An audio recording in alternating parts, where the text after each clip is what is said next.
ازيكم يا جماعه، عاملين ايه؟ واهلا بيكم في فيديو جديد. فيديو النهارده بقى حاجه بقالنا كتير قوي ما عملناهاش، يعني تقريبا عملناها مره واحده او مرتين بالكتير في القناه. ولو انت ما اتفرجتش على اخر عصير عملناه هتلاقي اللينك بتاعه فوق في الاي دي او في الاي دي، فانت شوف انهي هيطلع لك منين كده. ايه، بحب اخلي فيه غموض في الحوار. بما اننا دخلنا في الصيف بقى والحر وعايز بقى مشروب كده وحوارات، هعمل لكم عصير بطيخ.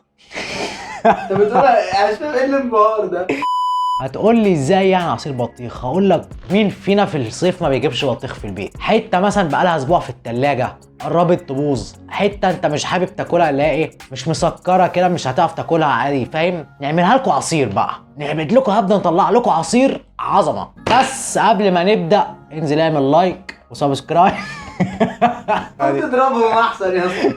فيا معلم، قبل ما نبدا يا ريت تنزل تعمل لايك وسبسكرايب وتفعل الجرس وتسيب لنا كومنت كده تشجعنا فيه، عشان ده فعلا بيفرق معانا جدا. يعني ده يعتبر الدعم اللي احنا بناخده منكم عشان نكمل ونستمر في اللي احنا بنقدمه لكم. والسلام عليكم ورحمه الله وبركاته. فيلا بينا نخش في البتاع ده على طول. ما هو كده كده عصير بطيخ لازم يبقى في بطيخ. ايه ولا اول حاجه معانا؟ هات يلا بطيخ يلا، بدل ما انت قاعد بتاكل فيه اصلا. فين الشوكه؟ انت جبت شوكه، انت جبت معلقه. انتوا بتعجزوني يعني عشان ما اكلش بيه قدام الكاميرا. بالظبط. طبعا اول حاجه واهمهم اصلا اللي احنا هنعمل عليها الوصفه البطيخ بتاعنا. شويه بطيخ حلوين كده بقى يا معلم، وصفيهم من البذر بتاعهم على قد ما تقدر، ونجيب الخلاط الجميل بقى. اول حاجه معانا حوالي كده ايه نص كوبايه ميه، وتبقى ساعه متلجه كده موحوحه، عشان ايه متلجه ساعه موحوحه. متلجه موحوحه جامد. لا انت جامد. وانزل يا معلم بقى بالبطيخ بتاعك، انزل كده ايه بطيخه بطيخه. شيخ بطيخ. اسكت بقى انت خضتني. حاضر. انا بحاول دلوقتي مركز كل قدراتي الذهنيه في ان انا ما اوقعش البطيخ بره. دلوقتي بقى يا معلم التركه اللي هتنقل معانا البطيخ من حته لحته، شويه نعناع. نحط كده شويه النعناع بتوعنا هنا اهو. اهم حاجه يكون نعناع فريش. ماشي، كنت هشغله من غير ما امغط. هو انا شغلته ولا هو بيهزر مع البطيخ ولا ايه؟ اوبه اوبه الله. دلوقتي بقى هننزل بمعلقتين 3 سكر كده توزن الطعم. يا ديني على الريحه، ايه ده؟ ننزل بماء. ماشي. هو انا ليه بعمل في نفسي كده؟ ليه؟ يعجبني فيك اصلا ان انت شخص منظم جدا. اهم حاجه يا جماعه، اهم حاجه ولا حاجه يعني تظبيط الشغل اهم من الشغل. لسه كنت هقولها والله. بعد ما حطينا السكر بقى نديها ضربه كمان. بس عظمه قوي. دلوقتي ده الشكل اللي احنا وصلنا له.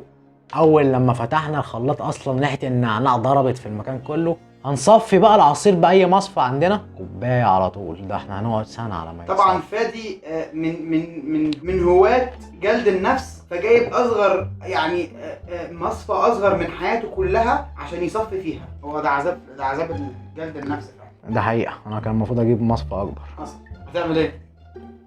لا ناصح هذا ناصح. بسم الله ما شاء الله نبيل.